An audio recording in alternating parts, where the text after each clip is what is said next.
What is up, Baggies fans, football fans and sports fans, to another video on my channel. You guys seem to enjoy where I talk about keep or sell for the players. So today's episode we're going to be focusing on our top scorer and golden boot, Josh Maja. And the big question, should we keep him or should we sell him? He had an outstanding 24-25 campaign. Well, to start with anyway. The Nigerian striker secured WBA's golden boot with 12 goals in 26 championship appearances, pulling in with 2 assists as well, before his season was abruptly halted by injury.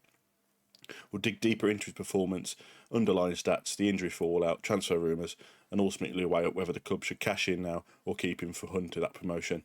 Let's get started. Let's smash 20 likes on this video. Leave a comment, let me know what you guys think, and don't forget to smash that subscribe button. We're so close now to 100 subscribers, which would be absolutely fantastic for this channel. So let's get into it and talk about the season review. He took part, as I said, in 26 championship matches this season, finding the net 12 times and setting up 2 assists, clocking around about 2,077 minutes on the pitch. That gives him a goal rate of roughly 0.52 goals per 90 minutes, putting him comfortably inside the top handful of scorers league-wide.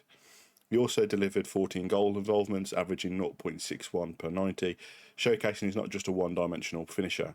Ultimately, his efforts earned him WBA's top scorer for the 24-25 season. Now, for me, that start off when he was fantastic. Obviously, we started off with a hat-trick on the opening day. It's the first time we've had a hat-trick since 2018. Now, just put that into perspective. You know, we're in the 24-25 season that was. That's so long before a player to score a hat-trick. So, he gave us that opening day joy against QPR. And no player really, since he got injured, could live up to him, and I think that's really where our season started to slump. We missed that player who could come in deep and set off the runs of the wingers and then get into the box. That's what he did so well. He come deep, held the ball up, and then knocked it on. It set the tone early. 7 goals in his first 8 matches with strikes against Stoke, Swansea, Portsmouth and Plymouth, peppering him his early form. Another standout moment, his flick goal against Luton, was so sublime that it was named WBA's goal of the season. More on goal of the seasons in another video.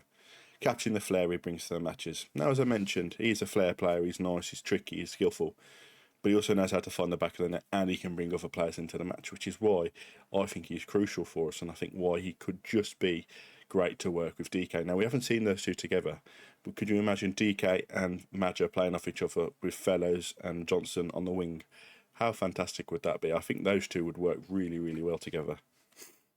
Now, word isn't just goals. Maja's underlying numbers back him up. His non-penalty expected goals is around 10.27, making him the 98th percentile for championship forwards. He took 33 shots, sending 18 on target, translating to a solid 54.6 shot accuracy. Meanwhile, he averaged nearly 20 passes per game with a 77% completion ratio, chipping him with just under 1 key passes per match. These underline he's a creator, chaser blend, not just a poacher material, but his active build-up too. As I mentioned, he brings so many other players into the game, and it's such a, an innate ability for a lot of strikers to be able to come deep and bring other people into the game and then go into the box and score. He nails that perfectly. Now, this is really where it starts to get a bit unfortunate for Josh Maja. On the January 5th, 2025, he suffered a calf injury, sidelining him for the remainder of the season, around 165 days out, which cost him about 21 games. And as I say, it possibly cost us getting into the playoffs. Our form nosedived without him. Pundits noted losing Maja could throw the season into chaos. And, well, they were really right. And unfortunately, we did finish outside the playoffs. Even when Tony Murphy took over, he couldn't call on Maja. And though by April he was into the strike, was getting closer to come back, he didn't, and unfortunately continued to miss the rest of the season. Now, this isn't the first time that Maja's been injured. He had that nasty injury against Sunderland the season before, which threw him out for a lot of games as well. So there is that injury concern, and unfortunately, it seems to be something to do with the Albion front line, that whoever comes in to sign in that front position gets injured. DK, Maja, we've had the players come in and either get injured or just don't look that good. His form hasn't gone unnoticed. There was multiple clubs circling around him. And with a price tag of around £10 million, is it worth taking a risk and selling him and bringing somebody else in, or should we keep him and try and push on next season and, push for that promotion with him working with DK? We are open to a decent figure, keep the balances, finances, and I think the good thing is, is he a massive miss? Yeah, probably is a massive miss. Can he be replaced? Probably. You know, he's only 26, so there is still room for him to improve. But for 10 million, could we bring in somebody younger and more hungrier with less injury prone? Who knows? That's the gamble you've got to take. So really, the pros and cons. The reasons to keep him is he's a proven match winner, 0.52 goals in out of 90 minutes, an active creation game. At 26, as I said, he's still got that room to improve. And at the moment, there isn't really anybody in the squad that can do the job he can do. There's nobody that can come deep and bring other players into the game. DK is probably more of an out-and-out number 9, I would say, that, you know, holds the ball up, gets in the box for headers. Whereas Maja can drop deep, collect the ball and make that pass. And I think those two would really work together. Now, the reasons we've got to look to sell are he is injury prone. Calf problems plus past ankle issues. You know, is there anything else underlying that we could look at? And obviously we've given DK chances, so should we be giving Maja the same chance?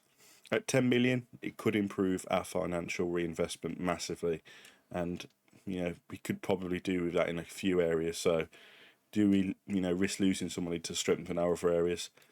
And obviously losing our main striker brings risk. Promotion push could falter without him, as we saw last season. Losing him in those last 20 games really did cost us up front. So what's the verdict?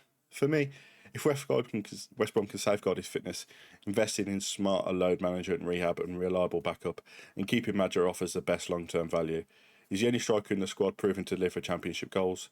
But if his injury record raises red flags and WA get a strong offer, a sale for 10 million with reinvestment could prove pragmatic. But it needs to be a savvy replacement to avoid derailing a campaign. In my opinion, I think we should keep him. Keep him and work well with DK. As I say, if he's getting tired, drop him and bring somebody else in. Sign somebody on loan that can do that job. You know, keep rotating him so he keeps fresh. But I think keeping him and DK as two up-front strikers would be fantastic. Although we don't know what Ryan Mason's going to play yet. That's just me speculating.